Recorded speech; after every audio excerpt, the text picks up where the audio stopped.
What's going on, guys? Justin with 1791. Thanks for watching. Today we have another educational piece that we wanted to do for you guys, and today we're talking about size matters when it comes to everyday carry. So let's get into it. Now, we're not just talking about the size of the cartridge, like this little Smith bodyguard here, and we're also not just talking about the size of the gun, like we're talking about over here with this full-size Glock 17 with an RMR mounted. This is a much more deep conversation than just the size of the cartridge or the size of the gun. It's really talking about all of these considerations when it comes to finding the right concealed carry that's going to work for you. Now, one might be tempted to lean towards something as small as this Smith bodyguard that we have over here in one of our Fairchase deer hide leather holsters. Super small, super comfortable, very easy to conceal. But 380 is kind of lacking when it comes to raw stopping power. Something else that's important to think about and consider is that that 380, a lot of times you're going to be leaning towards getting a hollow point, which is normally a great idea.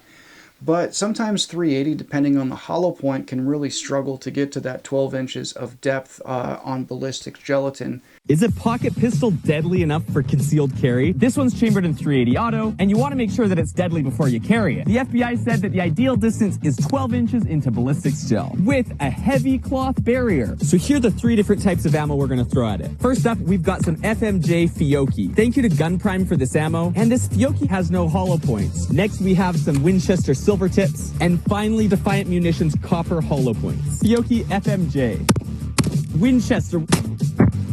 Defiant Munitions hollow points.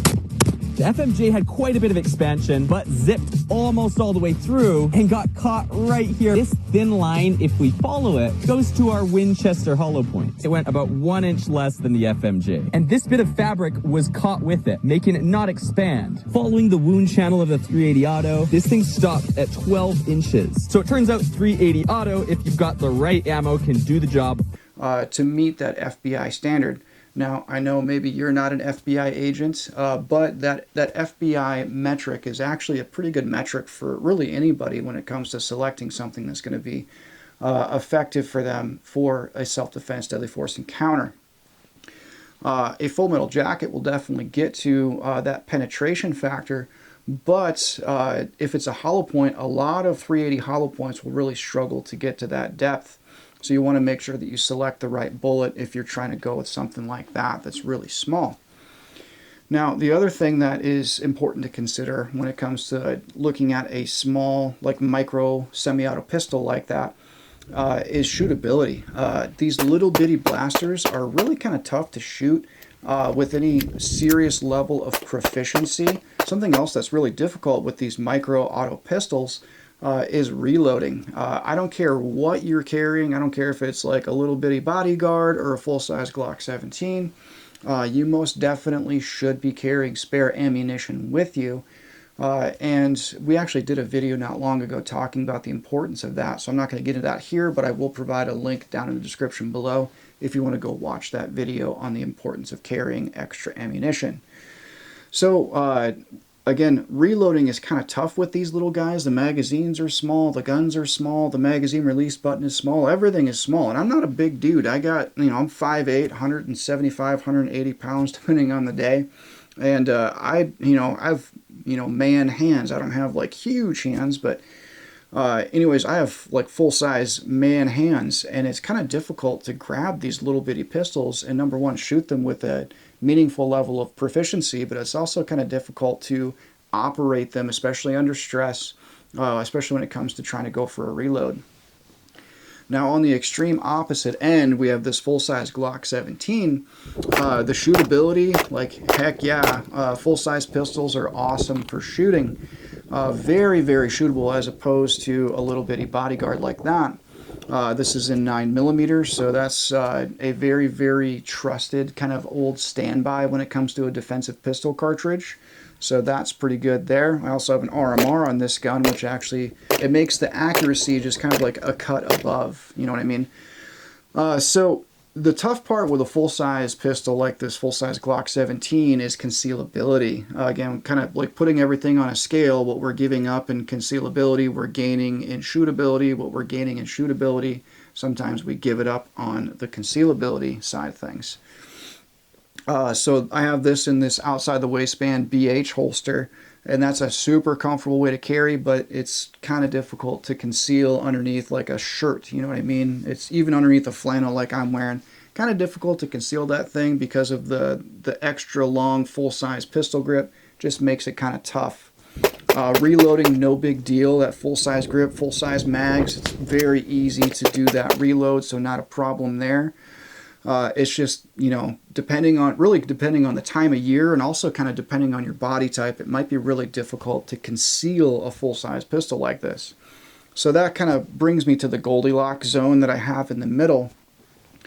This is my personal Glock 19 Gen 3 in my 1791 TAC Kydex IWB.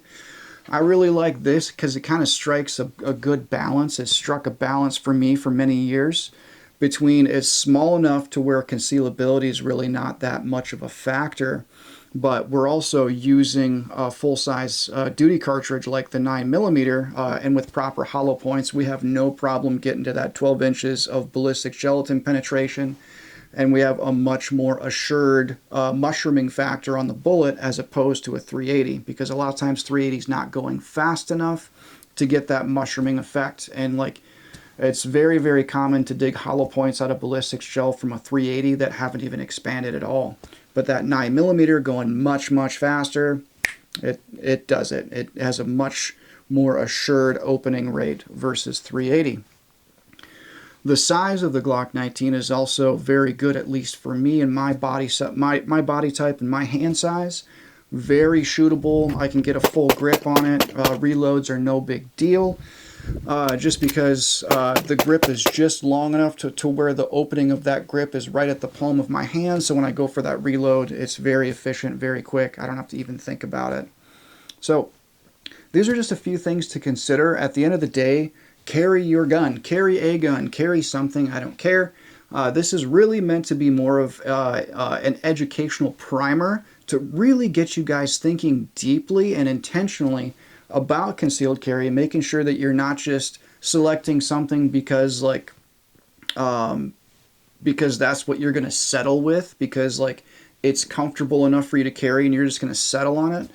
I would really encourage you guys to get out and train with whatever you've selected. Make sure that you can operate that system competently, effectively and accurately and quickly, to make sure that it's going to work for you on the worst day of your life. Because that's really what we're deciding to do here. We're making a decision on what our valuable life-saving resource is going to be on the worst day of our life. On the worst day of my life, I probably want this thing. I really probably am not going to want this thing on the worst day of my life, but I have trouble carrying this thing every day concealed and being comfortable concealing it and not worried about someone looking over my shoulder, seeing printing or something like that. I'd be much more comfortable carrying this every day. So that's why, for me, I found a good kind of a middle ground, kind of meet me in the middle type thing with the Glock 19 Gen 3 and our TAC Kydex IWB. Some days I'll actually carry this outside the waistband, and I'll do another video about that very soon. I actually really like the smaller BH holster for the Glock 19 for certain applications, sometimes winter carry, sometimes when I'm just working in the backyard doing gardening or whatever. So yeah, we'll do a video on that later on. But thanks for watching, guys. If you found this video helpful and informative, please like, share, comment, all the good things. Share this with your buddies that aren't carrying, for goodness sakes. Just maybe one more conversation about concealed carry might get them carrying. So until next time, guys, train hard and carry your gun.